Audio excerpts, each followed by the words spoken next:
Assalamualaikum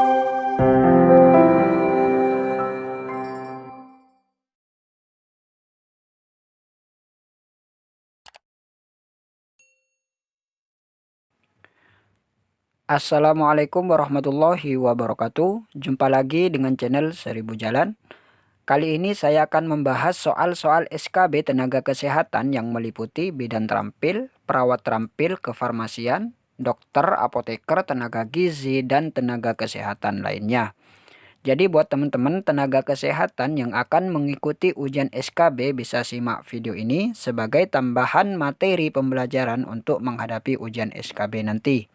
Dan jangan lupa juga teman-teman dukung channel ini agar teman-teman selalu mendapat info-info terbaru seputar CPNS dengan klik tombol subscribe, like, dan apabila ada pertanyaan silakan bertanya pada kolom komentar. Baik, langsung saja kita ke pembahasan. Soal yang nomor 1. Andi adalah seorang tenaga kesehatan di salah satu rumah sakit umum daerah. Dia memiliki keinginan untuk membuka praktek pelayanan kesehatan di kampungnya. Namun ia terkendala karena tidak memiliki izin dari lembaga kesehatan. Tetapi karena ada dukungan dari keluarga dan masyarakat, akhirnya Andi memutuskan untuk membuka praktek pelayanan kesehatan tersebut. Dengan kejadian di atas, maka Andi bisa terancam. Yang A, pidana penjara paling lama 1 tahun dan denda paling banyak 50 juta. Yang B, pidana penjara paling lama 1 tahun dan denda paling banyak 100 juta. Yang C, dinonaktifkan dari pekerjaannya serta dipidana penjara paling lama 1 tahun. Yang D, pidana dengan pidana denda paling banyak 100 juta. Yang E, dinonaktifkan dari pekerjaannya serta dipidana penjara paling lama 2 tahun. Di sini ada sebuah kasus di mana seorang tenaga kesehatan membuka praktek pelayanan kesehatan tanpa izin resmi dari lembaga kesehatan. Dan yang dilakukan oleh Andi ini termasuk dalam pelanggaran Undang-Undang Tenaga Kesehatan, teman-teman. Dengan kejadian ini, maka Andi bisa terancam. Berarti yang betul adalah yang D, yaitu pidana dengan pidana denda paling banyak 100 juta. Kita lihat di sini. Jawaban D. Undang-Undang Tenaga Kesehatan Nomor 36 Tahun 2014 Pasal 86. Setiap tenaga kesehatan yang menjalankan praktik tanpa memiliki izin, sebagaimana dimaksud dalam pasal 46 ayat 1, dipidana dengan pidana denda paling banyak 100 juta rupiah. Jadi jawaban yang tepat ini adalah yang D. Kita lanjut ke soal yang nomor 2. Soal yang nomor 2. Dampak meluasnya penyebaran virus COVID-19 di negara Indonesia membuat pemerintah Indonesia melalui Kementerian Kesehatan gencar melakukan berbagai macam pencegahan untuk meminimalisir penyebaran virus COVID-19. Salah satunya dengan menghimbau masyarakat untuk bekerja di rumah, belajar di rumah, dan beribadah di rumah, serta menganjurkan untuk selalu menjaga kebersihan, mencuci tangan, dan selalu menjaga jarak.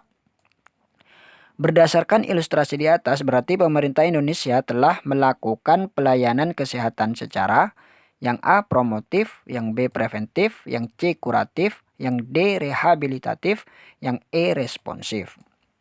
Jadi upaya pemerintah Indonesia untuk mencegah dan meminimalisir penyebaran virus COVID-19 ini merupakan pelayanan kesehatan secara yang betul adalah yang B, yaitu secara preventif. Kita lihat jawabannya. Jawaban B yaitu secara preventif. Pelayanan kesehatan preventif adalah suatu kegiatan pencegahan terhadap suatu masalah kesehatan atau penyakit. Jadi ini merupakan suatu pencegahan yang dilakukan oleh pemerintah Indonesia. Kemudian kita lihat di sini. Kemudian yang promotif, suatu kegiatan pelayanan kesehatan yang lebih mengutamakan kegiatan yang bersifat promosi kesehatan. Kemudian yang kuratif, suatu kegiatan pengobatan penyembuhan penyakit. Kemudian yang rehabilitatif, suatu kegiatan untuk mengembalikan atau pemulihan bekas penderita ke dalam masyarakat sehingga dapat berfungsi lagi sebagai anggota masyarakat. Jadi jawaban yang tepat itu secara preventif yang B. Soal yang nomor 3. Setiap rumah sakit sesuai dengan amanat Permenkes nomor 56 tahun 2014 tentang klasifikasi dan perizinan rumah sakit wajib mempunyai izin. Izin mendirikan dan izin operasional untuk rumah sakit kelas B diberikan oleh Yang A, pemerintah daerah kabupaten atau kota. Yang B, pemerintah daerah provinsi. Yang C, pemerintah pusat. Yang D, Direktur Jenderal Kemenkes RI. Kemudian yang E, Menteri Kesehatan. Jadi jawaban yang tepat ini adalah yang B, yaitu pemerintah daerah provinsi. Kita lihat jawabannya. Jawaban B yaitu pemerintah daerah provinsi. Izin mendirikan dan izin operasional rumah sakit kelas B diberikan oleh pemerintah daerah provinsi setelah mendapatkan rekomendasi dari pejabat yang berwenang di bidang kesehatan pada pemerintah daerah, kabupaten, atau kota. Ini pasal 64 ayat 5. Jadi jawaban yang tepat ini adalah yang B, yaitu pemerintah daerah provinsi. Soal yang nomor 4. Berdasarkan lokasi pemakaiannya, obat terbagi menjadi obat peroral dan topikal. Maksud dari obat topikal adalah yang A ditelan, B dipakai pada kulit, yang C melalui anus, yang D aman bagi selaput, yang E melalui pembuluh darah vena. Jadi jawaban yang tepat ini adalah yang B, yaitu dipakai pada kulit. Kita lihat jawabannya. Jawaban B yaitu dipakai pada kulit. Secara topikal, obat yang digunakan untuk pemakaian luar atau obat yang pemberiannya secara lokal yaitu dioles atau diteteskan pada permukaan kulit. Kemudian yang secara peroral ini, obat yang digunakan melalui saluran pencernaan atau mulut. Jadi jawaban yang tepat adalah yang B. Soal yang nomor 5. Narkotika yang dilarang digunakan untuk kepentingan pelayanan kesehatan adalah narkotika yang A golongan 1, B golongan 2, C golongan 3, D golongan 4, E golongan 5. Jadi narkotika yang dilarang untuk kepentingan pelayanan kesehatan adalah narkotika golongan 1, yaitu jawabannya berarti yang A. Kita lihat di sini. Jawaban A yaitu golongan 1. Golongan 1 ini hanya dapat digunakan untuk tujuan pengembangan ilmu pengetahuan dan tidak digunakan dalam terapi dan mempunyai potensi tinggi mengakibatkan ketergantungan. Jadi ini tidak, yang golongan 1 ini tidak digunakan dalam terapi, teman-teman. Kemudian yang golongan 2 berkhasiat pengobatan dan dapat digunakan dalam terapi dan untuk tujuan pengembangan ilmu pengetahuan serta mempunyai potensi tinggi mengakibatkan ketergantungan. Kemudian yang golongan 3 berkhasiat untuk pengobatan dan banyak digunakan dalam terapi dan untuk tujuan pengembangan ilmu pengetahuan serta mempunyai potensi ringan mengakibatkan ketergantungan. Jadi jawaban yang tepat ini adalah yang A. Kita lanjut. Soal yang nomor 6. Siapakah Menteri Kesehatan Republik Indonesia saat ini? Yang A, Profesor Dr. Ali Gufron Mukti. Kemudian yang B, Dr. Nafsia Mboy. Kemudian yang C, Profesor Dr. Nila Juwita Anfasa Mulok. Kemudian yang D, Lejen TNI Purnawirawan Dr. Terawan Agus Putranto. Kemudian yang E, Dr. Siti Fadila Supari. Jadi Menteri Kesehatan pada saat ini adalah yang D, yaitu Lejen TNI Purnawirawan Dr.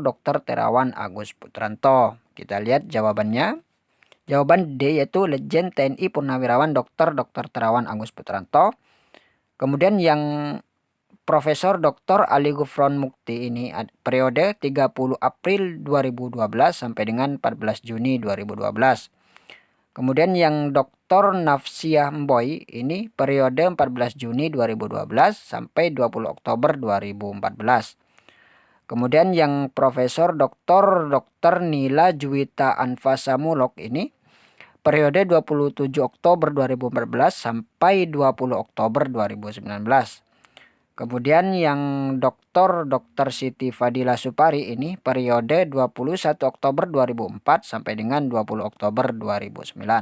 Jadi Menteri Kesehatan pada saat ini adalah yang D, yaitu Lejen TNI Purnawirawan Dr. Terawan Agus Putranto. Soal yang nomor 7. Program Indonesia Sehat dengan pendekatan keluarga dilaksanakan sejak tahun yang A 2013, B 2014, C 2015, D 2016, E 2017. Jadi program Indonesia Sehat dengan pendekatan keluarga dilaksanakan sejak tahun. Jawaban yang betul adalah yang C, yaitu tahun 2015.